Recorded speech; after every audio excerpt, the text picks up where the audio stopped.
Welcome to everyone involved in the Financial Executives Council. We've still got a number of new people today. We had a number of new people a couple of weeks ago when we had over 150 attendees.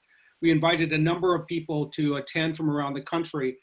For this particular event, we're really keeping it local to our region for the most part. So we're going to have a few less people, hopefully be a little bit more of an intimate environment. And we do want to have as much interaction as we can. At the same time, we know that you attend this meeting to walk away with real intelligence, that you have a sense of what's going on in the community. And so we've got a number of experts on the line today who hopefully are going to answer some of your questions. So I want to welcome our leaders. First of all, we just want to make sure you know that you're most likely going to be muted when you log in. Keep yourself muted while you're not speaking, but please don't hesitate to unmute yourself and share anything you'd like to and ask questions. We really would like to make it interactive. If this is your first Financial Executive Council, this is a meeting of the members of Printing Industry Midwest from around our 5-state area, of those people who have responsibilities in managing the data and the finance of our print service providers and our suppliers as well. And so we always have a speaker. We have technical topics and financial topics that we share with our participants, and then we give them an opportunity to engage and discuss amongst themselves. Our leaders are Mel Enger, CPA, president of L.B. Carlson, and Ken Ryan, the CFO of Daily Printing. Then I'm Steve Bonoff with PIM, and Ben Daly, also on our staff, supports this meeting as well. We're going to be welcoming some others to our meeting today. We've got a number of experts on hand. We really appreciate their participation. Tom Revenue, attorney from Peters Revenue, Kappenman and Anderson, that's a new name they've got over the last month or so. Brendan Curvers from Clifton Larson Allen is going to be on hand. Also Steve Carrier from Bremer Bank, and Rick Riesgraf, a CPA principal also of L.B. Carlson. We have really one primary agenda item, and that's to explain the CARE Act planning application, the CARE Act planning and application process. This is primarily a question that we took from a survey that we did of our members last week. And amongst all the questions that were placed on that survey, this had about 8 people who said the exact same thing or some version of it, which is, what are the grant that should say, and forgivable loans are available when what qualifications and are disqualifying factors like layoffs or reduced hours will affect the award or the payback of the loans? Then how can I best apply and maximize these loans to my business type and my particular needs? So that's going to be our general question that we're going to be tackling. If we get time, there were some other questions.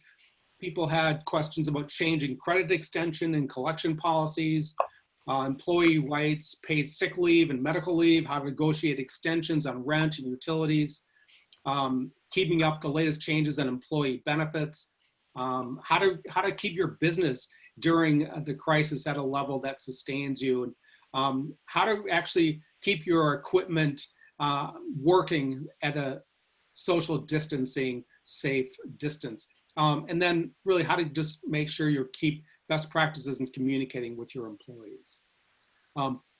So want to kind of get it back to our primary agenda. And Mel, I'm going to maybe start it off with you. And if you have anything just kind of open with, and maybe some overview of where we've been from 2 weeks ago and what's happened. And then we can kind of start the discussion, and then I'll bring on Brendan.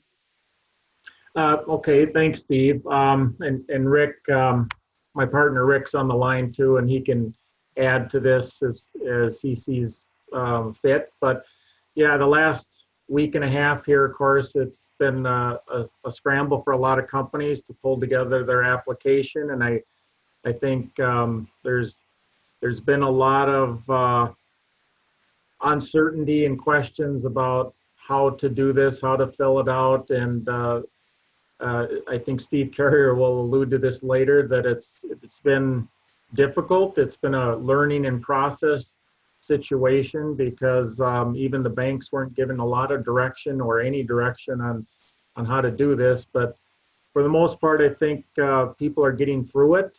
A lot of people are getting their applications in, but I know there is still a lot of questions out there. And even once the loans are applied for, approved, accepted, there's still questions about, okay, when does the money come in, and when are we supposed to do the cover period analysis, and what's it mean afterwards? And there's a lot of work to be had later. And I know Rick is already starting to think about that for the next steps. And I'm anxious to hear our guest speakers and what they have to say today. And Rick, do you have anything to add? Because you've been heavily involved for the past several days with many clients on this process. Well, I think mostly everybody's gotten their applications in. We still have a few that are working on that yet. I do know that the president asked for another $250 billion to add to this, so they don't run out of money. So I don't know if that's going to get approved or not approved, but they're going to bat for it, and we're getting ready to move to phase 2. How do you make sure that you document you use the funds for what you were supposed to, and how do you move through the forgiveness provisions? And knowing how to do those things before you even accept the money would be really helpful. So we're getting ready for that phase, but we want to get through the initial applications first, and I know that that's just still running really crazy. So we'll see where that ends up. Right. Thanks, Rick. So Yep. the process that we were going to have here is I'm going to bring on Brendan from the Clifton Larson Allen, and Brendan, I have to admit I forgot to pull up your document, so I'm going to pull it up right now. And I want, so Brendan, are you with us? Yep, I'm here, Steve. Fantastic. So I'm showing on your screen, the screen right now, this COVID-19 decision tree that CLA put out. And why don't you maybe explain a little bit about what your role is over at CLA, and right now kind of how you're helping companies really determine their strategies, and talk about maybe some of the, because we're a few days past from, as Rick said, a few companies have already put their loans in. So we've got people at various stages of the process. But why don't you talk about kind of what your role is, what this decision tree is, and what you're counseling companies on right now? Certainly, Steve, thanks for the introduction, and thanks everyone on the line for having us be part of this program today. We have been, as well as, it sounds like a couple of the accountants in the room have been fully enveloped in this overall process that's been coming out. And as you as business owners or decision makers with the business know, the banks have been a little slow to respond, and that's because they're trying to absorb all this same information. Really unprecedented speed of deployment of capital from the feds. But overall, really my role within CLA has been primarily to serve our manufacturing distribution companies. So have a pretty tight background in the printing industry. More recently, I've shifted my focus into kind of the food and beverage space. But as you know, most people on the call here know that manufacturing distribution stays whole outside of the specifics when it comes to the raw material inputs that are going in. So a lot of the concepts we interplay between our manufacturing distribution group with really a focus on some sub niches. My background really learning the manufacturing industry was with printing clients around the Twin Cities. So I have a deep background around that. So I think a lot of the things we'll talk about today are going to be very specific to the printing industry. As it relates to COVID-19, CLA has been really focused. Our entire livelihood of the firm has been focused around serving privately held businesses. So really these provisions of under 500 employees hit us close to home. This is really the majority of the clients that we serve today. So we were getting calls left and right, and really just trying to help clients in any way that we can. So with that, we really formed a triage group that really separated a few of the things, and that's really looking at some of our HR concepts, really our overall financial aspect, what this funding program looks like, as well as just workforce type of issues from a leadership standpoint. And we've developed about 50 people within the firm that are truly focused on this. So my main focus has been really trying to understand the overall sizing and then forgiveness of mainly the PPP recently. As you all know, that's been the hot topic. It's the most attractive loan out there right now. And it sounds like most of you have already gone through the process of being in contact with the bank and really making some of those initial discussions and or even getting applications in the door, which is all really good news. I'll tell you, there's a lot of folks that maybe haven't had a great banking relationship that are struggling to even get their names in that gamut right now. So, maybe that's kind of the background. Really, my work over the last 10 days has been really hammering into this decision tree, and not only using this for our internal folks to help serve our current clients or prospects, but also to get this out in the marketplace just for a quick flow chart for you and your business to really understand where you're at today and what some of the decisions you can make over the next couple of weeks. Ultimately, Steve, if you wouldn't mind scrolling down to the bottom. Ultimately, the end all be all here is, at the end of the day, no matter if we get zero funding or up to the $2 million max when it comes to the PPP, we are going to need to assess our cash flow management strategy at the end of this. And I think that's probably one of the biggest takeaways here is there's a lot of funny money or math that's going to be going on to get to what your actual loan capacity is, as well as what that forgiveness aspect is going to be. So really what this tried to do is go through, I would assume that most individuals on the call are going to fall under that under 500 employee threshold. So as you can see, that's where probably the biggest opportunity out of both the EIDL and the PPP are really stemming from. So before I kind of kick it back maybe to Steve, a couple of hot topics I just wanted to bring to the table that we've been talking about this morning as a triage team for COVID. Really, we heard late last night that the feds are going to be buying the PPP loans from banks, which should help ease some of the, I would say, from a banking perspective, some of the hesitation. So that will be helpful. It'll be interesting to hear our friends from Bremer on their thoughts on that. Also, a big hot topic item yesterday was that Wells Fargo hit their cap of $10 billion in funding. Now, that's a lot less than a lot of the other major banks, so don't let that scare you. They had some prerequisites over the last couple of years, as I'm sure many of you know, that made their threshold for lending be a little bit less than some of the other major banks. Also, other big banks have been kind of holding off with multi-owner businesses in terms of getting the PPE calculator that they want to use to really measure the capacity of the loan, sizing of the loan, as well as the forgiveness. So we've heard from many of our clients that they're expecting to get that calculator today. CLA does have a proprietary calculator that we're happy to help assist if you are looking for what that forgiveness is going to look like. Although, as everyone on the call knows, this information is still changing on a daily basis. So we are trying to update that probably every 6 hours to account for anything that's changing. Very fluid. And then finally, I think one of the big things that we've really been looking into is what that higher back period looks like. There's still a lot of uncertainty out there. When could that suspected ramp up occur if we are completely forload today? And it's kind of a timing thing, right? So talking with the bank and understanding when those funds are going to be deployed, and then trying to match that with the 8-week period that's really going to be measured from a forgiveness standpoint, which essentially is going to trigger the first part of May and then wrap up at the end of June, so June 30th.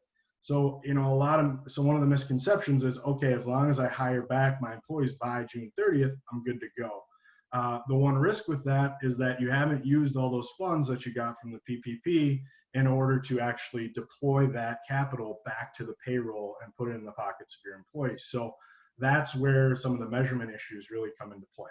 So I feel like I've been rambling for a while. Steve, hopefully that's a good intro. Let me know if there's any other specific questions we can get into. Well, I thought that was terrific. And of course, and Mel and Rick have been made their cost calculator available for a few days as well, that I know many people have found a great deal of value in. So Mel and Rick, any comments before we kind of get Steve to chime in?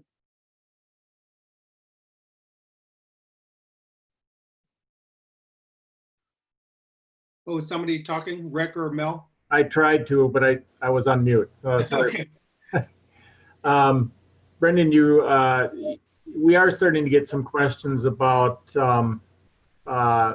figuring out the forgiveness part of it. You alluded to it a little bit. You gave an example. If someone did get a $1 million loan and having to deploy that during this 8-week period, can you expand on that a little bit? I think probably a lot of listeners want to know, is that $1 million loan, do we have to show that that was actually, I know there's rules about 75% for labor and so forth, but can you just talk about that a little bit? Absolutely, Mel. So I'm gonna just read this a little verbatim, just so I don't go off topic, and kind of use our FAQ that we've been using internally on this. So, really the question of how much of my loan will be forgiven. So at the end of the day, you're gonna owe money when your loan is due if you use the loan amount for anything other than payroll costs, interest on mortgage, or other debt obligations, rent, or other utility payments over that 8 weeks. So at least 75% of the loan proceeds must be used to pay payroll costs, with a limit of non-payroll costs of 25%. So with that, you will also owe money if you do not maintain your staff and payroll. So the number of staff, for example, your loan forgiveness will be reduced if you decrease your FTE, or full-time equivalent headcount, during that 8-week period. The level of payroll, so your loan forgiveness will also be reduced if you decrease salaries and wages more than 25% for any employee that made less than 100K annualized in 2019. Finally, rehiring. You have until June 30th, as we alluded to earlier, to restore your full-time employment and salary levels for any changes made between February 15th and April 26th. So I'll stop there. A lot of information. Yeah, thank you, Brendan. Geez, I wouldn't want to be tested on that now. Yeah.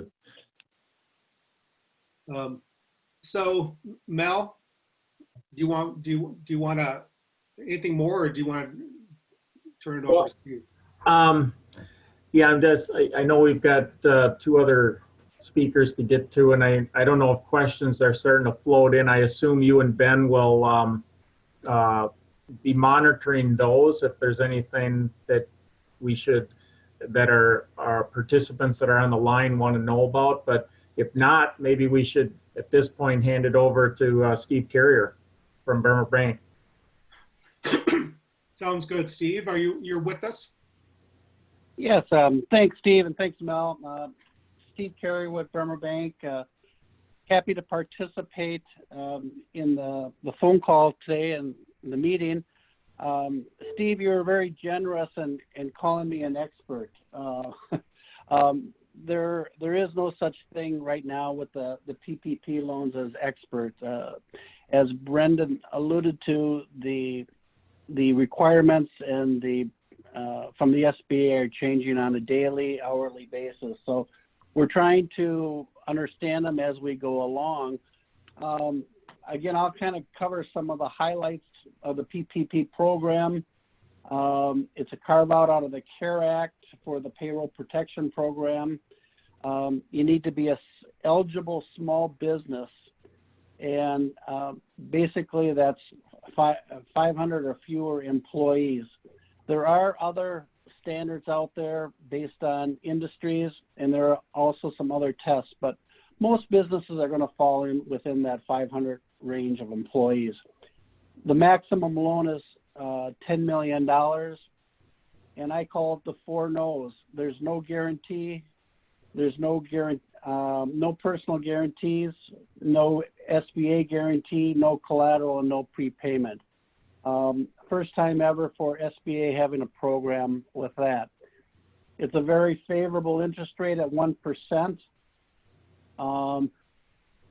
Lenders, and the loan is based on a two-year payback period if the loan isn't forgiven. The loan can be used for payroll, rent, and lease payments. As Brendan mentioned, it's important to have forgiveness on this loan that 75% or more of the proceeds be used for payroll. That's an imperative, and that's a big part of the program. The forgiveness portion is up to 100%.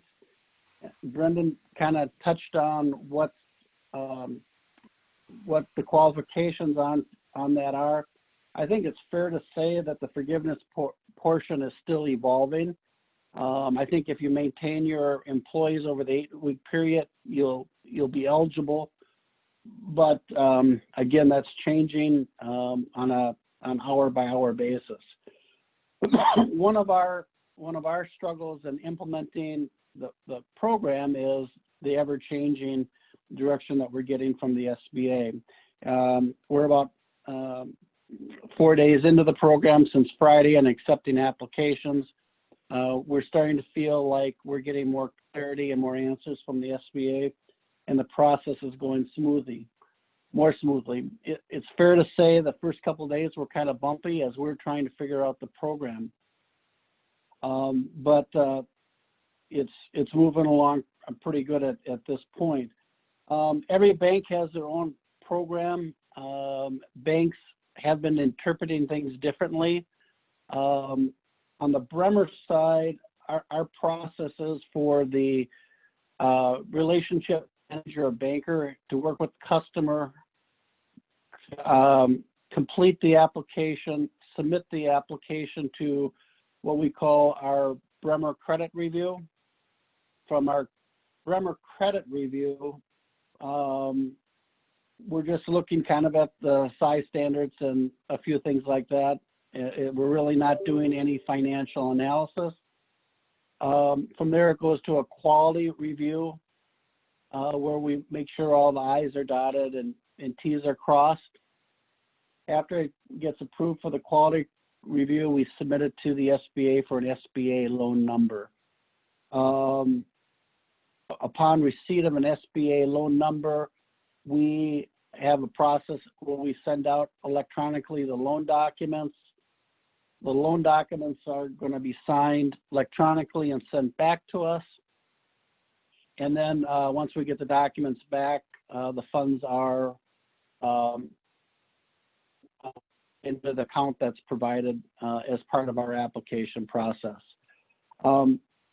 As we've gotten into this, application process has gone much smoother. What we're looking for in general is the SBA application, the loan calculator, and evidence that what the payroll is on the loan calculator. Our job is to review the information. It's not to audit it. It's you're certifying in your application that it's correct. You're also certifying in the application that these funds are needed for your business to continue due to COVID-19. There's several certifications in there. I think it's important to look at those certifications, make sure that you understand them. I think they apply almost to every business, but again, I think it's important to review that. So Bremer has a project management team in place that we're trying to make this as streamlined as possible, and try and as best we can make the experience as easy as we can. It's, as I mentioned, the process gets better with each day. So from my standpoint, in the last 4 days, I've processed 40 applications. It's probably over $30 million on loans. I'm just looking at my computer screen right now, and I have another 15 applications on my screen to process. the bank is putting, all of the bankers are putting in some long hours to try and take care of our customers. It's great news that Wells Fargo can come back in the marketplace. That's in the Twin City area, especially where they're the dominant commercial bank as far as outstandings. One of the dominant banks, it's put a lot of pressure on all the other participating banks to take Wells Fargo customers. One of the overriding requirements that the SBA does require that hasn't been mentioned is that you have to have an account, a checking account, business account at the bank where you make the application. So it's been difficult. It's been a challenge, especially with COVID-19, with most of the branches not being open for foot traffic, to open up accounts for non-Bremer customers or for any bank that isn't a customer. With the Wells news, they're now going to be able to work more closely with their clients and help them. And I think the Fed should have done this earlier. As far as it was mentioned that the Federal Reserve is going to be purchasing loans, I think that overall that's just going to provide more capital for the banks participating to do more loans. We're seeing a tremendous amount of volume. It's it's a good program. It's intended to keep people employed, and we're seeing how it. We'll see it. Hopefully, it unfolds and it meets the needs of all businesses, including the printers. I have, of the 40 loans that I've submitted, I've had one loan approved so far by the SBA. It's kind of a funnel effect. I mean, there's so many loans getting through the system and going to the SBA. It takes a while for them to get approved. Bremer is funded. I don't have the exact number, but a few dozen of these have been funded to date. I'd ask that you be patient with the bank that you're working with, if it's Bremer or any other bank. I think all banks have all hands on deck and are trying to figure out the program as it goes along, and not sometimes everything doesn't fit in a round hole. Sometimes you have a square peg, and it takes a little bit of digging to find out the answer of how to apply it. So we're doing that. So I guess I'd open it up for questions from the banking standpoint. Be happy to do my best to field any questions there, and do my best. Thank you, Steve. There are a number of questions that have come in via the chat. One was interesting is that, once you move past the timeline and you begin to, hold on, I'm saying, let's get this. Is the forgiveness tied to the head count so that you don't go below a particular number that you had when you applied for the loan? Or is it tied to the actual people that you had on staff at that time? Maybe Mel or Brendan can help me with that. I don't know the answer to that. The forgiveness is unfolding. I think that if your head count, they're looking for the head count, the number of employees to be the same as when you get the loan as they are when the loan ends to get the forgiveness. So they're looking for the head count to remain the same or to quickly rehire people that were let go. I wish I had a more definitive answer. I don't. Yeah, Steve and Brendan just chiming in here too. So how we've interpreted that piece is really, and Mel, I'm sure you've seen this in your guys' calculator as well. Really the top side of the equation, so really the loan eligibility or the sizing, is based on true head count from fiscal 19, really divided by 12. So kind of an average monthly type of payroll. Now, for the forgiveness piece, because they know that likely some folks are going to be let go or they're not going to be rehired, is they're really looking at more of an FTE equivalent. So it's not necessarily trying to match exactly who left back with that expected headcount. So there is a little bit more flexibility on that forgiveness piece. But like we very much agree with you, Steve, we're still kind of learning as we go, and forgiveness is one of those areas that is ever changing. Just an additional comment. I got an email, and it goes to hoping to be patient out there. So far in 4 days, we've submitted over $500 million in loan requests in 4 days. So we're processing them as quickly and as fastly as we can. But again, I ask that you be patient with the bankers out there.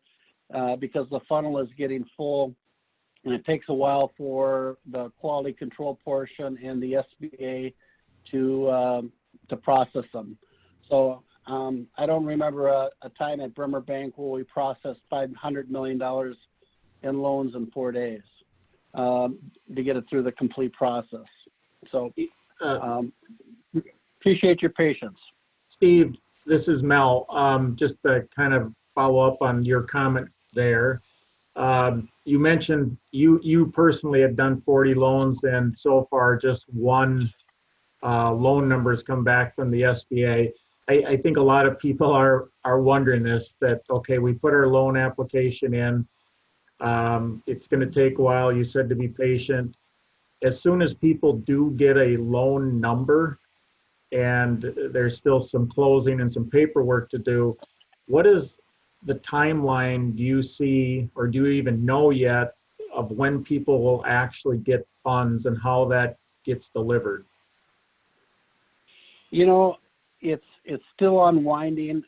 We have notifications in our application so that when a SBA loan is assigned, a number is assigned, we notify the number that it's assigned, and the documents are in process. The one that I have approved, we're still waiting for documents. It's kind of I'm going on day 2. I'm hopeful the documents will go out today or tomorrow. This application was submitted Friday the 3rd at about 4 o'clock. So it was probably one of the first ones to go through the system. And since that time, you know, we've just have been seeing a slowdown on the number of loan numbers issued by the SBA. So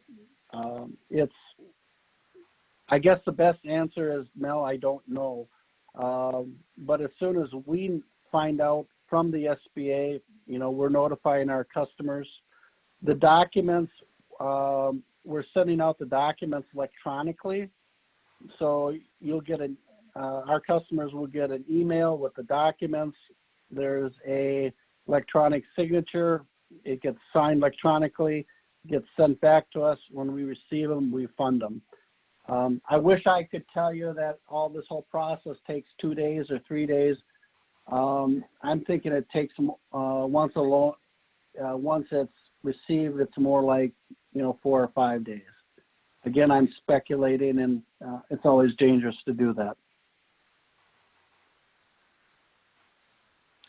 Steve, we should be conscious, I guess, of the participants that have been asking questions. Are there some other ones there that you would like to pull up? Well, Brendan, while he's been here, he's been answering a lot of questions. So Brendan, thank you. There have been a number of questions that have been asked. I'm not sure if they've all been answered yet, though. If the PPP, I'm forgiven, if the company receives the PPP loan, can they use it for the forgiveness items and then put the rest on the side to return to the government when the time elements are up? I can take that question. There's no prepayment penalty on any of the loan proceeds. So at the end of the 8-week period, you can pay back that loan. You don't give it back to the government. You would prepay the loan on the funds that you didn't employ for payroll, rent, or utilities. So you would just prepay that. You would still be obligated to pay the interest on those funds you didn't use for the 8-week period. Again, it would be minimal because you're at a 1% interest rate. But that's what I'm recommending my clients to do, is if the funds can't be employed, that the funds be prepaid back on the loan. Otherwise, the amortization is kind of a bullet loan where it has to be, those funds, if you don't prepay it right away, it has to be paid back over 2 years. So I guess that becomes a business decision, but you can prepay it right away if it's not used. Steve, does the 8-week period start when the loan is funded?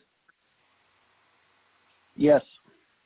Well, it starts the day the loan is documented and signed, and in theory, the funds should be in the account at the same time, the same day. Great. I think many of the other questions were related to whether people have received funds or not, and what would be the timing of distribution. And I think we've addressed those. Steve, could I interject and just ask another question? I don't know if this is for Steve or Brendan or Rick or anybody else, but you know, there's a number of people that haven't got their applications in yet. They're still scrambling, figuring out. We're kind of late to this whole process, and they're a little bit nervous about, you know, can we still apply? You know, what's the deadline? Is the money going to run out? I know Rick alluded to another $250 billion that will hopefully be approved here shortly and be available. But Steve, from your perspective, people should, you know, keep applying right now, even, right? I mean, there's still time to get in. Yeah, absolutely, Mel. The SBA program calls that you can accept applications. I believe it's through June 1st. So the program is open through June 1st to accept applications. In prior SBA programs, such as a disaster relief program in 2008, the SBA went back to Congress 3 times for additional funds because there was such a demand for the loan proceeds in 2008. I think the same is going to be true today in 2020, that we're going to see 1 or 2 additional fundings, allocations by Congress to fund these loans. That's my speculation on it, and I think even though you haven't applied, you should still apply and get your application in the process. So the worst thing would happen, you know, is that, you know, the program would end. But if you don't put your application in and the funds become available, you miss out. So I would encourage everybody that qualifies, go to their bank and submit an application. So Steve, there's a question regarding 501c6s as PIM is, and it doesn't look like we are on the approved roster to be able to submit. Would you suggest that we submit now anyway and hope for a rule change or not?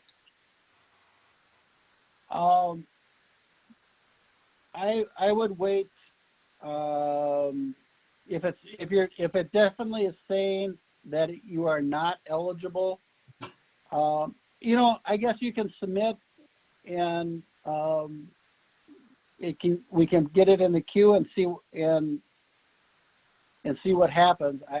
It probably, if it came through today, it would be stopped from our quality review process, and you know, because it's not a qualified business.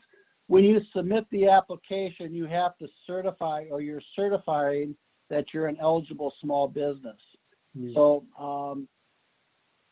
okay. I think I would hold off and wait until, because you can't make that certification, I would hold off on submitting it. Okay. It doesn't say specifically that we're not, it just doesn't list our particular corporation type as an approved type. But Steve, I think Steve Carrier just alluded to that the applications will be accepted up until June 1st. So I guess keep an eye on things for PIM. Okay. Thanks. So there was a long question around affiliates, or excuse me, a long answer that Brendan answered around affiliates. So I suggest anyone who wants to get some details on the affiliation rules for subsidiaries and the PPP, Brendan put a long explanation of that on the chat, so you can take a look at that. Anything else you wanted to add around that, Brendan, or is that sufficient? No, nope. I think it's sufficient. Good information there. No real exceptions on the affiliation rules, which obviously, if you have any venture capital or private equity background, this is not the most favorable thing. Which I think to a lot of our friends in the PE and venture capital space is frustrating. I know that there's some advocates in Washington, D.C. we've been close with, kind of our manufacturing trade spokesperson in Washington, that they are certainly fighting for it. So we are, that's one of kind of our hot topics that we're keeping a very close eye on to see if anything's going to change there. But right now, again, in that chat box is kind of what we know today.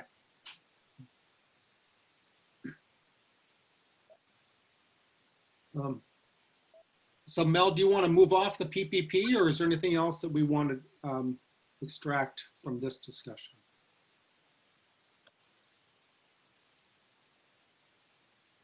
Well, Mel, you're on mute. Oh, hey, Steve, it's Tom Revenue. I had a few comments too. Okay, Tom, please. Yeah, sorry about that. My mic was muted as well and having some technical difficulties as well. And I'll fill in a little bit with what the other speakers have presented. And I think all of us as professionals, we've been drinking from a fire hydrant for the last 3 weeks, trying to understand all the rules that Washington, D.C. is pumping out on an hourly, daily basis, and even passing out some of these rules over the weekend. Couple questions that have popped up with regard to the Paycheck Protection Program that some may be wondering, and certainly I think your accountants and your bankers will advise you on this, but if you haven't consulted anybody, a couple comments that I've been, or questions that I've been asked as legal counsel is, what about, we're going to be paying out sick leave or the emergency family medical leave under the Family First Coronavirus Response Act, and how does that impact, or how does that apply to the Paycheck Protection Program? And the answer is essentially you don't get the credits. You can't use the loan for purposes of qualified sick and family leave. So that doesn't count towards the Paycheck Protection Program. It's not allowed. Others have asked, well, what about independent contractors? Can we use that? Can we use independent contractors towards the numbers that we want for our loan? And the answer is no, you can't do that either. And then there was a little bit of a comment with regard to the loan forgiveness and the head counts.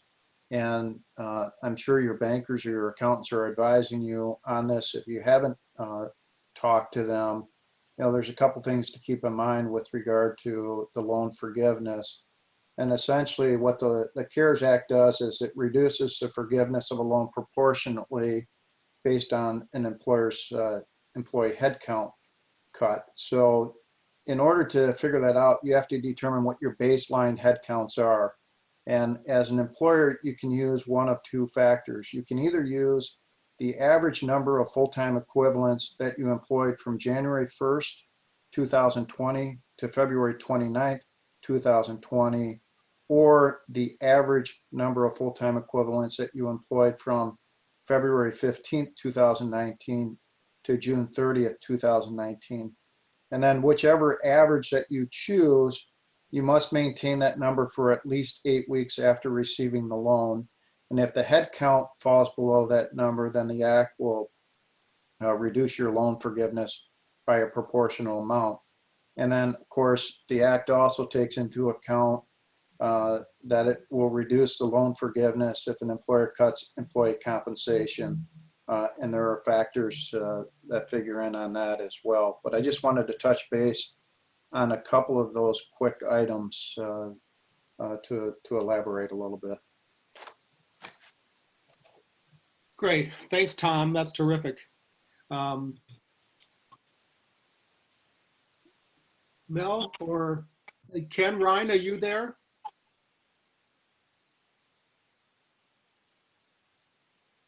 This is Brad. Hey, can we get from Tom what he just said in writing? Hey, Tom, that's in your presentation you made last week, isn't it, in that slide deck? No, it's actually, so it's part of the interim final rule that the SBA issued. Okay. And so that's been published by the SBA, and I can send a link to the interim rules when we get off this call.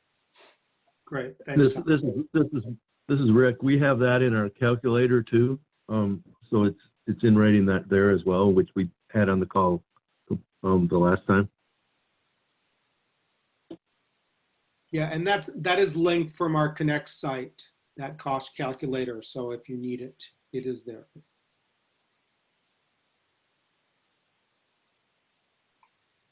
Steve, are we going to a third presentation after Brennan and Steve? Is there? Well, so we were welcoming Tom Revenue to the Right. conversation, and I don't think Tom has a presentation. I think we were just going to kind of get his input on some of these other questions that were brought up regarding the paid sick leave, the FLMA, the medical leave, and some of the legal labor issues that people are addressing right now. So Tom, if there's anything in particular that you've been addressing with print service providers of late that you think might be beneficial here, we'd love your input. Yeah, so great segue. And I have, frankly, for the last week and a half, 2 weeks, I've been putting on webinars probably once or twice a day, in addition to handling calls on the Family First Law. And so I've had a whole host of questions. Since I'm talking to the financial professionals, my biggest concern right now is that when you determine how much you're paying out with regard to the sick pay or the EFMLA, that you actually figure out how to pay employees properly. And what I mean by that is essentially you have to understand that this law, although it sunsets as of the end of this year, it is essentially an extension of either the Fair Labor Standards Act or it's an extension of the Family Medical Leave Act. What that means is that employers are susceptible to lawsuits by employees under the Fair Labor Standards Act or the EFMLA. I fully anticipate that there's going to be a cottage industry that grows up around the Family First Law, where plaintiffs' lawyers try to figure out how employers improperly calculated the regular rate of pay for purposes of paying employees their paid sick leave or their Emergency Family Medical Leave Act. And so I'll focus on when you're going to pay somebody their sick pay or their regular rate, or I'm sorry, their EFMLA, you have to determine what their regular rate of pay would be. Just like you would under the Fair Labor Standards Act, you determine what somebody's regular rate of pay is. And I'm going to try to make this as easy as possible, but it gets a little complex, particularly since I don't have a PowerPoint up and I can't walk you through the numbers.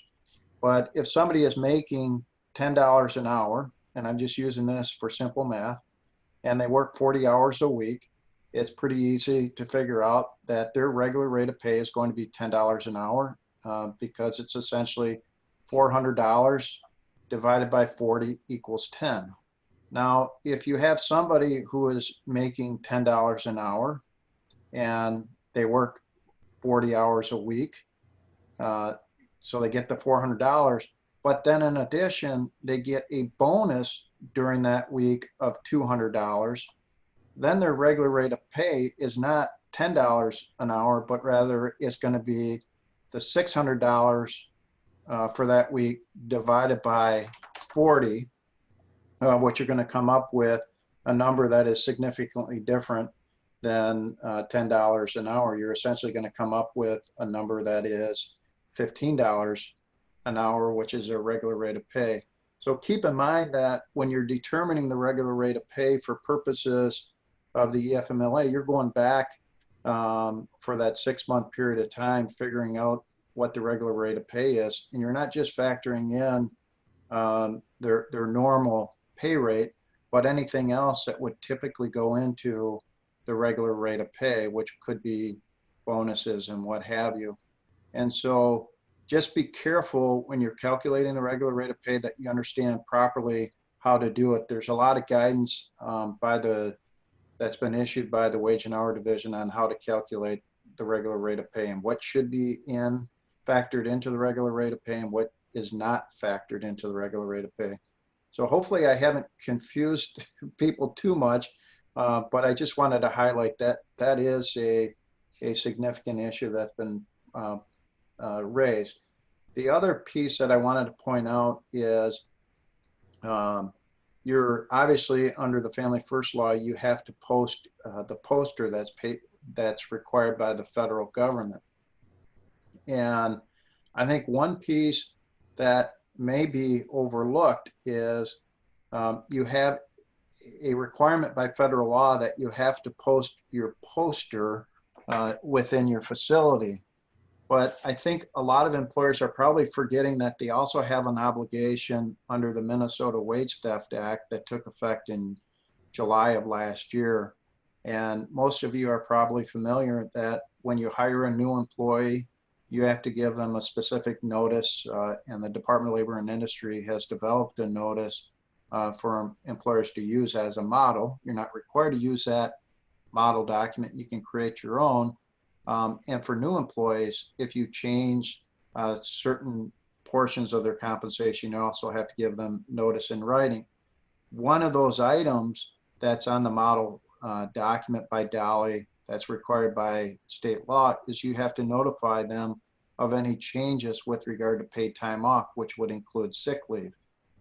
And so Dolly hasn't said much about this, but I suspect that as things calm down, they're going to raise the issue that you need to give your employees notice of their rights under the Family First Coronavirus Response Act, which would be the paid sick leave as well as the paid EFMLA. So I think it would be very prudent that you give notice to the employees and comply with the Minnesota Wage Theft Act by giving them the written notice of their benefits under the law.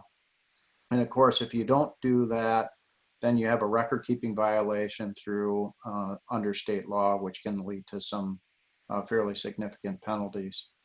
So those are a couple highlights that I wanted to raise, Steve. Great, thanks, Tom. Any questions for Tom specifically around some of the HR issues that people are addressing these days? I wanted to go back to the on the website we had listed a variety of issues that we were going to be tackling today, and I wanted to just bring that up because there's a question on what are the other elements of the CARE Act are really an opportunity for funding new equipment and other growth opportunities. We mentioned initially the debt relief, we have the economic injury, we have economic grants. Is there anything else that we should be addressing that's in the CARE Act that companies can use in funding equipment and growth?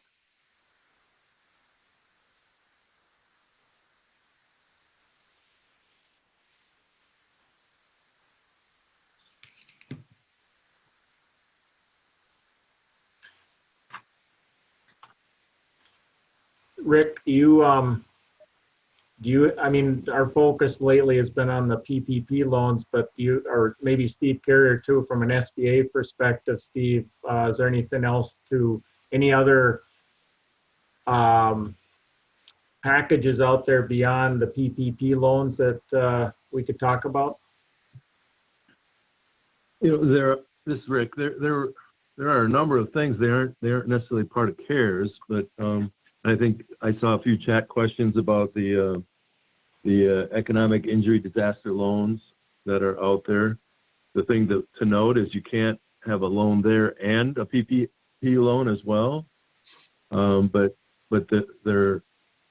that's more of a traditional SBA loan that the SBA on its own initiative funded.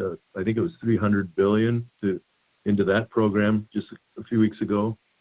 So that's available, and I think the purposes are not, because they don't have the forgiveness provisions. That payroll calculation we were going back on a few minutes ago on headcount isn't in there because you do have to pay it back. But that is a one that could be used for equipment expansion, where PPP is not allowed for that type of thing. So that's a loan that's, I think it's up to $2 million that companies can get. It's a low interest loan, not 1%, but it's still low interest. I don't know, Steve, do you guys help in facilitating those, or I think those are more SBA directed, but I'm not sure if your people at the bank help apply for those or not. Yeah, Rick, they are directly applied through the SBA. We can help give guidance on the application, and we've encouraged our clients to apply for it. And it's kind of, be nice to have it as a safety net if it's needed, and for additional equipment. I believe it can be used for working capital also. But we can help with the application if our clients ask. Yeah, so that's one big loan that can help with expansion or not necessarily. There's not too many people expanding in this environment, but helping to deal with other parts of your operation. There's also, I've had a few of our clients that had existing SBA loans, 504 loans, they're on real estate. SBA is forgiving, I think 6 months worth of those loans. And we're working through that with our clients now to see how the mechanics of that work as well. Rick, on the not only the 504 loans, but the 7A loans are also, the SBA is making the payments for, or the government is making the payments on the SBA loans for both 7A and 504 loans. So if you have a 7A loan, you're beginning in April, the government, the bank shouldn't be taking a payment on those loans. We've stopped out all automatic payments on the 7A and 504 loans. Okay.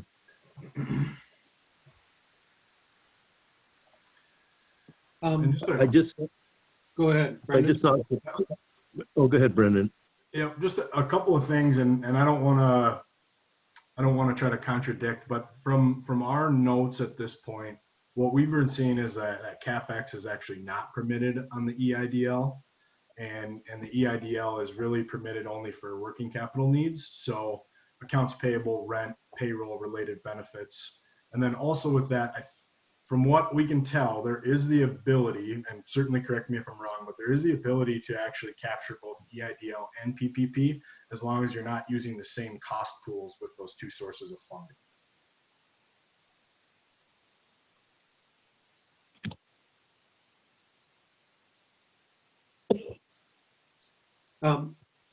Steve, can you shed a light on that as well? That's how Bremer sees it between those two? I believe that's correct. We haven't had any clients that have received the guarantee loans, but I think as long as they're from different pools, you can have both loans. That's my understanding and reading of it. Again, we haven't had that situation come up, so we haven't had to address it. But I believe as long as you're not using the guarantee program funds for payroll or the same funds same sources as the PPP, you should be able to do it. Okay, great. Thanks. Steve, do you mind if I interject a question or a discussion point here Okay.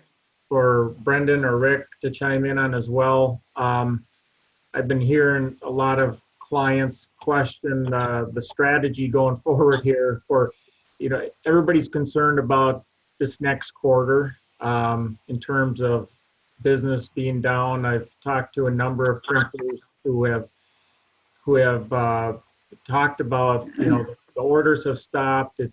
It just looks like second quarter here is no one can really predict if they're going to be down 50% in revenue or what the number is, but everybody's going to be down.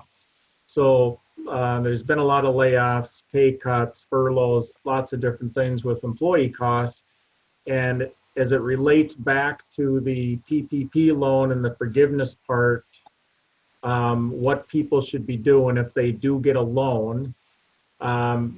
Brendan, you mentioned something in the beginning, and maybe I didn't catch what it meant, that you can't just hire everybody back on June 30th and say, okay, we've got all our full-time people back, we're good to go, and we don't have to pay anything back. There's an averaging part there, I think, that has to be factored in. But and just to jump around here a little bit, I had one client that had a number of layoffs because they just don't have the work. And he said, well, if I get the loan, should I just keep paying them, even though I don't have work for him to do?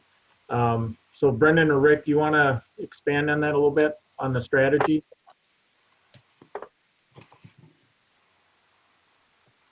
Sure, I can start. So, Mel and folks on the call here, I've got, I guess the best example that I have is a fish distributor. So a little bit outside of printing right now, but they essentially were a large distributor into the restaurant business. So as you can imagine, they felt that impact essentially day one, even maybe before the shelter in place orders were ordered.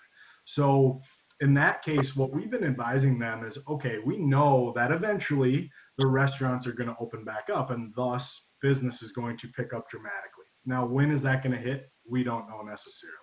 So what we've been trying to do is have them work with their lender to really get that. They've applied for the PPP. They've kind of got their max threshold. It's about $1 million that they're going to be able to get. Now, is there a way to work with the bank to get those funds deployed as late as possible to then capture as much payroll spend as you can in that 8-week period? So what we're advising on that side is really, okay, let's see if we can get these funds deployed in early May with the thought that, okay, hopefully business is going to be starting to pick back up by that point. Now, on the flip side of that, Mel, as you're mentioning, some of these businesses were hearing that, okay, today we haven't necessarily felt the overarching impacts of COVID-19. However, we know that we are going to feel this downstream in the supply chain at some point.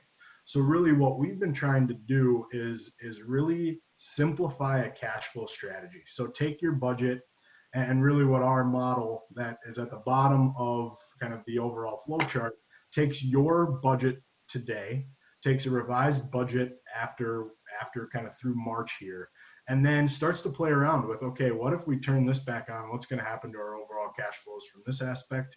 And puts it in a very simple modular standpoint that you can kind of play with toggles. Because at the end of the day, no one really knows exactly how this is going to go. So being able to have that tight cash flow strategy and thinking more 90 days as opposed to the next 10 is really where we've been trying to advise the best we can. Yeah, this is Rick. I agree with all that. We're definitely moving hard into what I'm calling phase 2 of the PPP analysis right now to figure out how to maximize the benefit of the loans and minimize the pain if you have to forgive too, or if you don't get enough forgiven and that type of thing.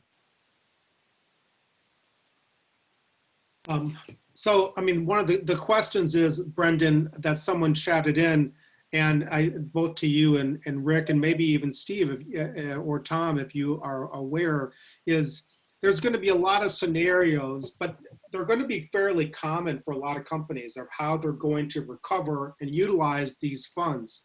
Are there going to be some templates produced, some best practices documented on how to converse cash now, how to utilize the best elements of the loan, and how to incorporate it into your strategy based upon your circumstances? Like I said, I think there will be some common circumstances.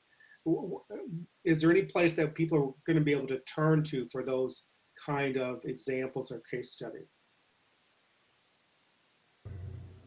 Well, this is Rick. I expect there definitely will be. As we've spent the last 2 weeks navigating the PPP loans, for example, and it evolved rapidly, as everybody's alluded to. We've tried not to recreate the wheel. We've tried to put as much as we could out there to our clients or even our internal staff to make sure that we're sharing as much as we can out there. And so there's been a lot of things put out there to non-clients as well, just that we have available. The spreadsheet that Brendan just went through is amazing. Things like that are going to be developed in the coming days and weeks. Yeah. And I hope we share it all. Yeah, this is Mel. Rick and I were just talking about this yesterday, that we're starting to feel that maybe the tail end of PPP, well, it won't end, but we're going to get back to this phase 2 part, we're calling it, and trying to build some better models. And as it changes every day, get these shared. Steve, this might be actually a good topic to follow up with on another FEC meeting. Yeah. You know, we had one 2 weeks ago, we're having one today, and maybe we should try to think about another one in a couple weeks here to talk about the phase 2 part of this. I wanted to jump in real quick and just make a comment, which was very surprising to me, and I haven't gotten to the bottom of it, but I have a number of clients who have been paying employees while they're furloughed. So they've been paying their full weekly salary, or what they would typically take home on a weekly basis. And in the last week, unemployment has told our client, and they have this in writing, that if you've reduced the hours, even though the employee is taking home their regular paycheck, they're entitled to unemployment benefits. And so we see scenarios where employers are doing the right thing by paying their workforce while they're furloughed, and yet you have unemployment that's saying they're also going to get unemployment during the time that they're already receiving their regular paycheck, which is very concerning, right? And I don't know if there are some of you on the line that are thinking, okay, I'm going to use the PPP and I'm just going to keep people, perhaps furloughed, use the loan to pay them for that time period, so that I have my workforce when we recover from this. But they may be eligible for unemployment on top of that. And so the feedback they got from unemployment was, well, make work for them to do, make sure that they have hours of work to do, and then they won't get unemployment, even though you're paying them their regular wage or their regular salary. So it was something that I heard on a conference call today with a client. They have it verified in writing from the state of Minnesota unemployment, which is concerning, because I don't think anybody's intent was to make employees more than whole. And in the instance that I just referenced, an employee would make 3 times the amount based upon unemployment, as well as the $600 that they get through the CARES Act, through the federal unemployment subsidy, plus their regular wage rate. So they make 3 times as much in a weekly basis than their normal wage rate. And I think we're going to hear probably more of that happening as time goes on.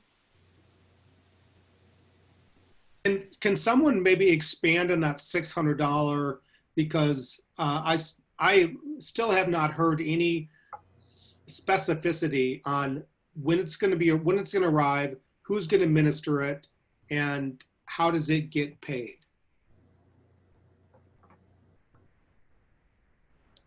Does anybody know? Yeah, well, it's from the federal government. It's supposed to take place immediately, but I haven't seen anything on how it's actually going to be administered. I know there was some guidance that was issued in the last day that I haven't had a chance to read it, but employees are eligible for it right now, Steve. But it's, I mean, I know for a personal story that it's not happening. I mean, somebody has applied, but they didn't get it, and no one has mentioned the $600, and no one can answer the question of when and if it's ever going to arrive. So Yeah, well, the guidance that they issued was, this much I do know, is that as long as the state waived the waiting period, which the governor of Minnesota did, that the $600 is going to take effect immediately. And so, under the guidance in the law, the $600 should be being issued immediately. Now, obviously, I think the federal government as well as the state government, there's a lot of coordination that's still going on. But from a legal perspective, they're entitled to it now from a practical standpoint. Yeah, I'm with you. I haven't heard anybody actually receiving it yet, and I'm sure there's a lot that they're trying to work through. The governor's executive order on Monday as it relates to unemployment, I think the number was that there are 350,000 Minnesotans who have applied for unemployment and are receiving it right now, and there's a backlog of 45,000 as of Monday that they're just waiting for their unemployment applications to be processed. So I think it's just, I think the system is so overwhelmed right now. great. Okay, thanks. Brendan, did you want to address that the previous question on templates and case studies?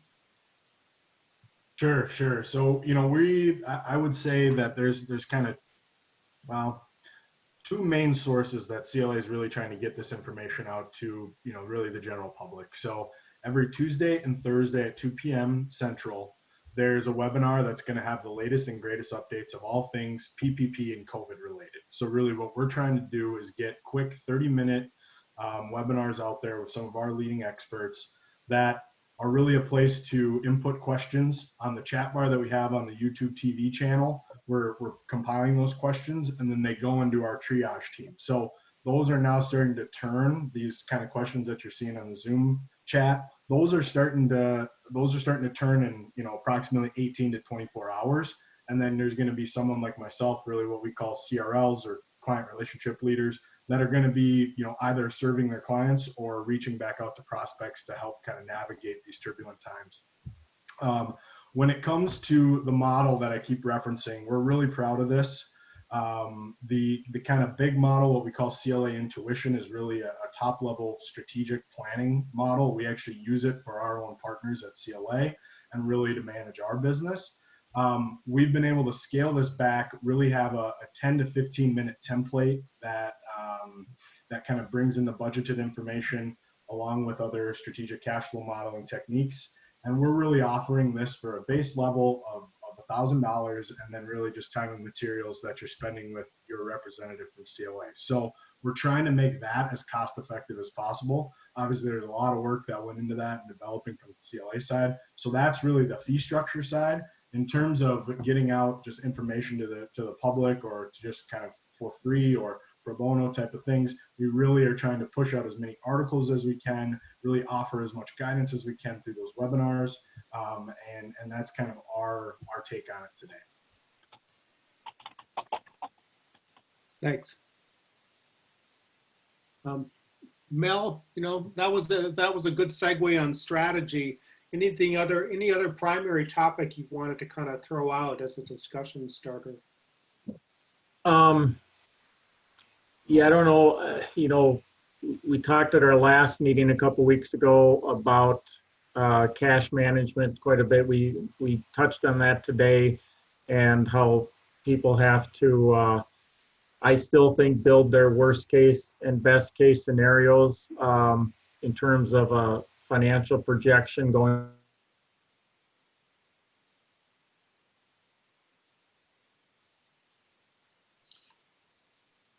We lost you, Mel.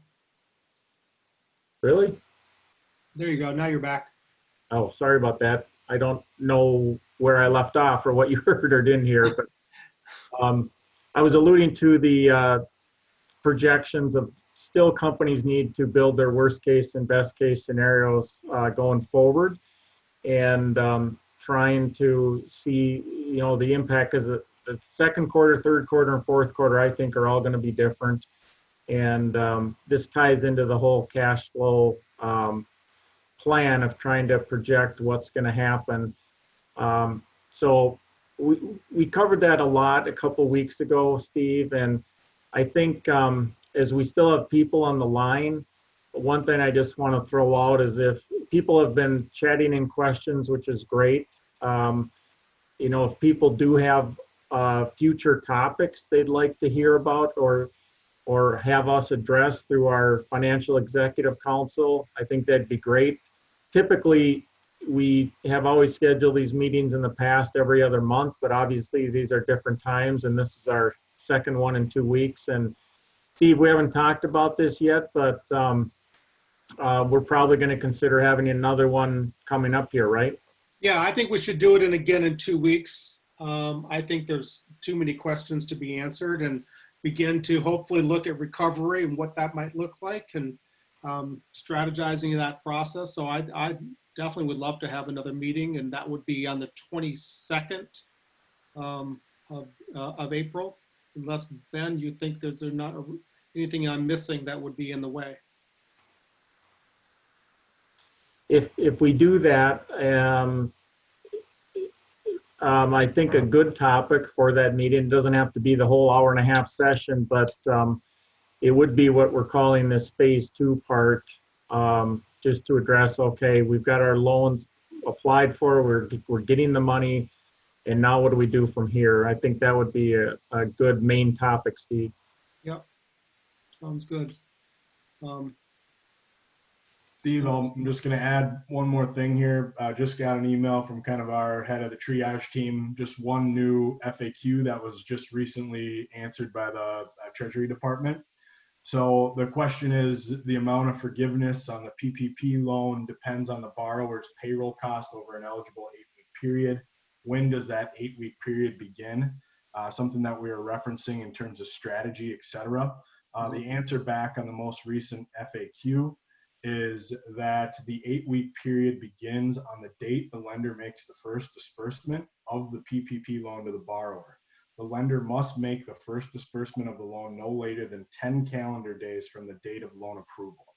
So that may explain, or maybe kind of a benefit in disguise of people not hearing back yet on the PPP loan, if you are trying to maximize that deferral period into the 8-week period. Great. Thanks, Brendan. That's helpful. So Mel, so the topic of how to use the funds, effectively, how to strategize going forward based upon perhaps an extended downturn. Any other invited guests that, obviously Steve Carrier and Tom have been, and Brendan, of course, have been great on this call. Any other areas that we should be looking for additional support?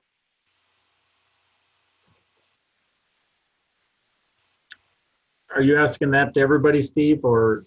Well, sure, anybody, yeah. If anybody has any requests for additional resources out there, we're happy to invite them to attend the meeting.